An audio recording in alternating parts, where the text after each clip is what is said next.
Walk fat 1995 లో ఉన్నప్పుడు without any proofs and documents ఈ ప్రాపర్టీ వాక్ ప్రాపర్టీ అని డిక్లేర్ చేసేవాళ్ళు.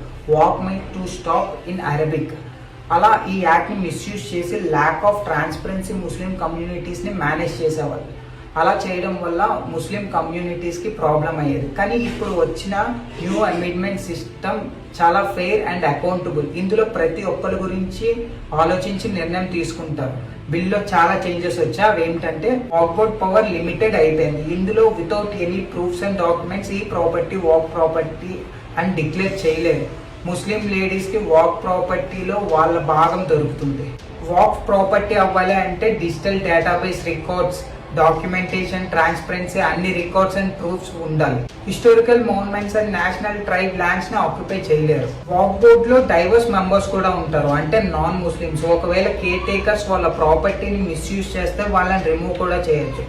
చాలా లీగల్ రూల్స్ వచ్చాయి వాక్ బోర్డ్ లో. లీగల్ అప్పీల్ కోసం 7 days కాకుండా 60 to 90 days మనకు దొరుకుతుంది. అంటే నాన్ ముస్లిమ్స్ ఏమైనా గ్రేవ్ యార్డ్ కి డొనేట్ చేస్తే అది వాక్ ప్రాపర్టీ అవ్వదు. వాక్ ప్రాపర్టీ ఇప్పుడు మైగ్రేట్ అయిన పాకిస్తాన్ వాళ్ళ ల్యాండ్స్ ని టేక్ ఓవర్ చేసే రైట్స్ లేవు. ఒకప్పుడు ముస్లిం ఫ్యామిలీలో అబ్బాయి లేకపోతే వాళ్ళ ప్రాపర్టీ మొత్తం వఫ్ కి వెళ్ళిపోయేది. కానీ ఇప్పుడు అలా కాదు. వాళ్ళ ఫ్యామిలీలో అబ్బాయి లేకపోయినా వాళ్ళ ఇంట్లో ఉన్న ముస్లిం ఆడవాళ్ళకి ఆ ప్రాపర్టీ అనేది చెందుతుంది.